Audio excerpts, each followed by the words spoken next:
Johnny Street is a 1995 animated short film directed by Suzan Pitt. And to begin with, I wasn't sure if I would like this because I wasn't sure if the animation style would really appeal to me. But actually, most of it did. There are some really great moments in this, but there are also some things that I don't think worked very well. So there will be spoilers from now as I discuss what happens in this. I also need to say that this is addressing some really sensitive topics around depression and suicidal ideation. So that's just something worth bearing in mind if you're going to listen to me talking about this, or indeed if you're going to watch the film. It starts off by introducing us to our main character, who is a woman who is clearly not very happy, to put it mildly, and her movements are incredible, painfully relatable, and there are a lot of emotions, despite the fact that she doesn't do very much. She doesn't say anything at all, and her expression is basically the same. It's somehow also very easy to understand exactly what she is feeling, and that is deep despair. And there's this beautiful moment where we see her, a close-up of her putting her hands on a cactus, and the spikes just go through her hands, and it's so powerful and so moving and so well done. And she then, she lies down on a bed, and the next thing we know is the statue of a monkey on an ashtray comes to life, and we have this shift in tone, this shift in animation style, this change in music. It becomes almost jovial as this monkey is dancing around. But then it approaches the dangling hand of this woman. Her hand is dangling off of the bed, and we see a cut going through her wrist. Obviously, what the implication there is, and the monkey becomes sad. And then things get a little bit too abstract for my liking for about 5 minutes. I don't like the animation style. I don't like how random everything was. To me, that bit just made zero sense, and I feel like that shouldn't have been in it. Because what happens next, although, again, not without problem, is actually really interesting. So that bit that immediately followed, I didn't like, I didn't care for, and I think it kind of ruined the pacing of the film. But once we move past that, things get really interesting because the monkey takes the woman outside. And then we see this beautiful moment where her hand now becomes entwined with flowers that grow through her fingers and around her hand. And it's really, really interesting to look at. I wasn't 100% sure what this message was. And I won't say, in fact, I will say how it ends because I've said spoilers, and also when I discuss something else in a moment that will be a spoiler. So basically, once she's outside, the flowers seem to heal her, or at least improve her outlook. She's able to actually get up. She is not dead, which is a relief, of course.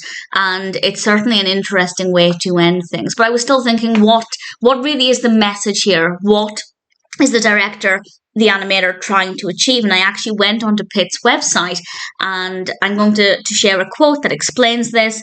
And this is, "I imagined a depressed and isolated woman who might find a way out through the rediscovery of our innate relationship to nature."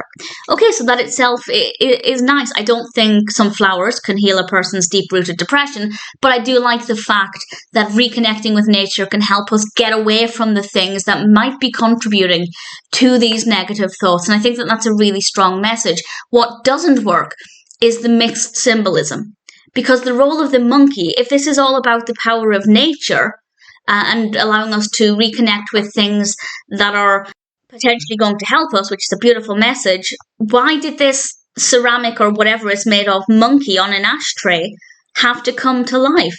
It would have made so much more sense, in my opinion, to reinforce that nature aspect by making a living animal, somebody who is part of nature, carry the woman outside. Whether that's a dog, she could have had a pet dog who could have easily, if it's a big dog, kind of scooped her up onto its back and taken her outside. That would have been beautiful, really moving. And then we could have also had the added benefit that dogs, unlike humans, are just generally pure and beautiful, as is nature.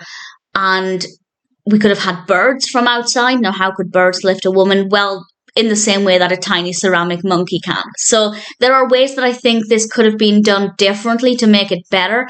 There are definitely things that don't work.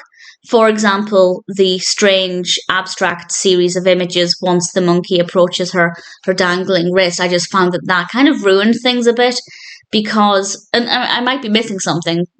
Pitt might have been trying to achieve something specific, but certainly I'm not picking up on what that is. I'd love to know what anybody else thinks of that. But that ruined that moment for me. And the monkey was okay. I was curious to see what this character would do and what the role would be. But then once I learned what Pitt was trying to achieve, based on what's written on their website, it doesn't make a lot of sense. And there are too many mixed symbols here. And initially I thought the monkey was some kind of symbol for a higher power that could help her through this, not necessarily leaning into religion, but that's kind of the impression that I got. That's what this monkey stood for. But when we turn to the nature aspect, that just completely eradicates that theory and it doesn't really work. And I don't really understand the purpose of making this monkey statue come to life if actually the point of this is to show that nature can be really powerful in helping us heal. Obviously, monkeys are part of nature, but it wasn't a real monkey. It was a statue of a monkey. And then, obviously, an animated, very, very cartoony style monkey at certain points. The animation did change styles a few times, which is fine. I don't have a problem with that, apart from, as I said, when things became a bit too abstract for my liking. So there are a lot of things about this that I don't think work, but at the same time, I think it's very powerful. The good bits are amazing. The bad bits are just unnecessary or confusing or spoil things. So in a way, it's kind of an animation of two halves, but the halves are scattered all throughout it. That being said, I do recommend it. I think Joy Street is a very fascinating and very thought-provoking, absolutely very thought-provoking animation with some really nice animation styles and a lot of believable behaviors for our protagonist, very relatable in a lot of ways and definitely worth watching. As I said, it deals with things that are very sensitive, so it's not going to be for everybody, or it might not be for everybody at every time in their life. But if it sounds like it would appeal to you, if you're in a place just now where either you feel able to watch this or you feel like you might benefit from it, then it's definitely worth checking out. At the end of the day, all of the problems with this aside, I think it could help somebody in their time of need.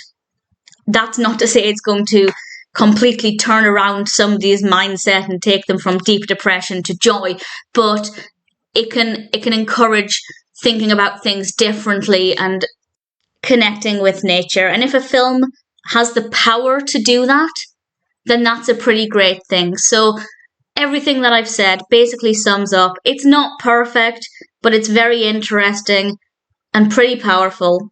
And if you're interested in it and you're in the right headspace for it, I think Joy Street is definitely worth watching.